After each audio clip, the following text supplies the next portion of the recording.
Comment je suis passée de bordélique à organisée. Ça a été, je pense, le plus gros combat de ma vie parce que je suis une personne qui est hyper bordélique. Mais hyper bordélique, ça veut dire que je me sens bien dans mon bordel. Sauf qu'au niveau du cerveau, ça joue beaucoup. C'est connu quand t'as un environnement qui est pas organisé, qui est pas rangé. Dans ta tête, c'est un peu la même chose. Sauf qu'à un moment donné, Mérène, je me suis rendu compte que mon bordel, il a vraiment un impact sur ma santé mentale. J'ai commencé à devenir complètement crazy, genre. Et du coup, je me suis dit, bah, il faut que je devienne organisée. Voilà, c'est ma nouvelle personnalité. J'ai profité du carême d'ailleurs pour avoir cette nouvelle résolution. Et depuis, je l'ai tenue. Et je vais vous expliquer comment. La première chose qui m'a vraiment aidé à être organisée dans ma chambre et à garder ma chambre rangée, c'est d'avoir un lit Pinterest. Vous allez me dire, mais c'est quoi un lit Pinterest? C'est un lit qui est très beau et qui me donne envie de le faire tous les matins, qui me donne envie d'avoir vraiment une chambre comme une chambre d'hôtel en fait. Je vous mets quelques petites inspi ici pour que vous voyez un petit peu de quoi je veux parler, même si vous avez mon lit qui est juste derrière, donc vous avez un peu la vision. Mais avoir un beau lit avec plein d'oreillers, avec une belle housse de couette, avec des belles têtes d'oreiller, ça donne encore plus envie de le faire tous les matins. Je jure que ça peut paraître très banal, hein, mais prendre soin de son lit et acheter des coussins, acheter une belle tête d'oreiller, acheter des belles housses de couette, ça fait tout. Ça fait vraiment tout dans la chambre, c'est magnifique. Tu te rendras vraiment compte que quand ton lit est canon, t'as envie de le garder canon toute la journée et t'as envie de le faire tous les matins. Ensuite, pour ranger mon make-up qui traînait littéralement partout sur mon bureau quand je me maquillais le matin, parce que je vais pas vous mentir, tous les matins, moi j'ai pas forcément le temps de tout ranger dans mon rangement make-up qui est juste ici. Du coup, j'ai juste pris une grosse trousse où dedans il y a tout mon make-up que j'utilise tous les jours. Et comme ça, quand je me maquille le matin, bon, déjà tout est regroupé au même endroit donc c'est hyper facile, j'ai pas à chercher genre ici,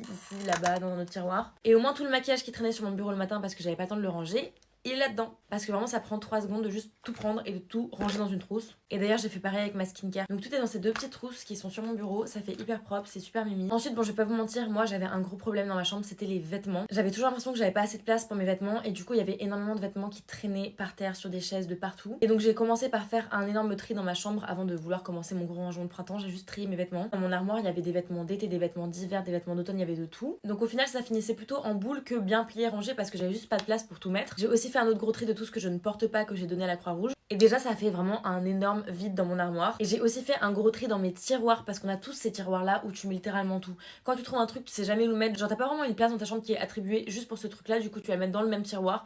Tout est dans le même tiroir en bazar et au final bah c'est pas organisé. Quand tu ouvres tes tiroirs t'en as plein la tête. Donc j'ai fait des gros tris là-dessus aussi, j'ai jeté beaucoup de choses et ça fait tellement du bien. Pour avoir une chambre épurée avec des rangements, des tiroirs qui sont bien rangés, organisés, pépite. Ensuite, je me suis vraiment fixé une règle que je tiens, c'est que je ne dors pas tant que ma chambre n'est pas rangée. Donc, ouais, il y a des moments où je me suis endormie à 1h du matin, mais au moins, je me endormais dans un environnement qui était propre. Et quand je me lève le matin, ça fait du bien parce que ma chambre, elle est rangée. Et c'est vrai que des fois, il y a des moments où, je sais pas, le soir, on va se démaquiller, on se dit, bon, bah, je peux laisser mon coton ici, ou je range pas encore ma skincare, ou ça, je vais le faire demain. Ou alors, ah, bon, bah, ça, c'est bon, je le rangerai demain. Non, ne range pas demain, range ce soir. Et je te jure, Marine, que cette règle aussi, elle m'a permis d'être beaucoup moins procrastinatrice. Genre, c'est une dinguerie. Il y a du positif sur tous les niveaux. Parce que la procrastination, on va pas se mentir, c'est aussi ça qui rend bordélique. Et pour combattre aussi la procrastination, et donc pour être moins bordélique parce que du coup bah, j'avais plus de temps pour ranger, j'ai mis des limites de temps sur mon téléphone. Ensuite pour moi la base des bases c'est les rangements accessibles et rapides. J'ai vraiment réorganisé toute ma chambre de manière à ce que ce soit accessible et rapide. Tous les produits que je vais utiliser hyper régulièrement, je vais pas les mettre genre dans un tiroir ou dans une boîte ou dans un truc qui est rangé dans un tiroir. J'essaie de vraiment tout mettre à portée de main de manière à ce que ce soit beaucoup plus accessible et du coup je peux ranger beaucoup plus rapidement aussi.